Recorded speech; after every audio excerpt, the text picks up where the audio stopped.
to American DA Live. On today's show, host Jack Patty, Ray the DA, Assistant Commonwealth Attorney Ben Starkey, Corporal Eric Laguerre, and Officer Blake DA will talk about the Bass Webb case. Webb is an inmate at the Fayette County Detention Center and was part of the riot that caused the Corrections Emergency Team to take action back in June 2010. Stay tuned for more information on this case. An hour on this Forensic Friday on American DA Live.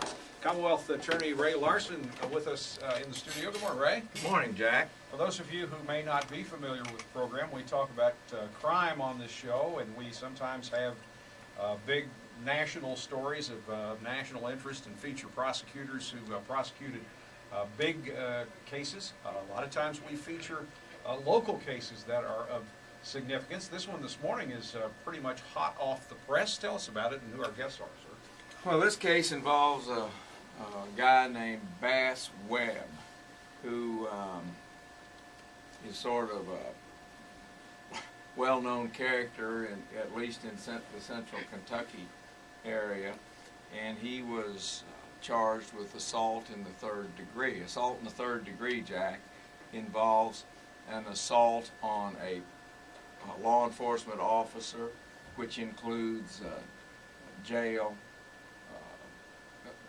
personnel, and that's the group that he was charged with the assault third degree about. The reason that he is kind of famous here locally is he's the genius who decided to spit at the judge. I'm no lawyer, but I'm pretty sure that that's something that you don't do. Well, it certainly will get the judge's attention, and if I were defending this guy, I would say, now why'd you go and do that? Kind of thing. Yeah. One of the real interesting parts of this case is that it was tried just recently, and the reason we're here today to talk about it so quickly, within a week, as a matter of fact, is that when this guy was tried, convicted by the jury, he wanted to be sentenced right then, because we don't talk about cases typically until after they're sentenced. And he wanted to be sentenced right then. He was. And so now we can talk about it, and it's one that got a lot of local media attention. But the thing that's really interesting about this case to me is the Corrections Emergency Response Team that they have, because this was, in fact, kind of a mini riot that occurred in our Fayette County Detention Center. And so what we've done is we've asked a couple of fellows that are officers at the Fayette County Detention Center to be with us, one of whom was the investigator, the person that investigated this case, and the other is a person who is very knowledgeable about the CERT team, Corrections Emergency Response Team, that responded to this mini riot in our detention center.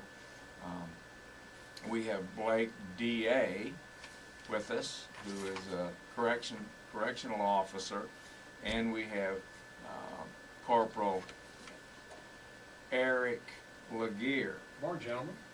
Good morning. Also with us is Ben Starkey, he's an assistant Commonwealth attorney, and he's the person that was responsible for trying the case from our office. But good morning to you. good morning. First of all, let's kind of get an idea about this CERT team. Tell us a little bit about the Corrections Emergency Response Team here at the Fayette County Detention Center, if you would, Eric. Well, the team is a specially trained team that goes in to control inmates that are past the point of resistance for the normal staff. If the possibility of injury is there... Does that mean out of control? Mm-hmm. Okay.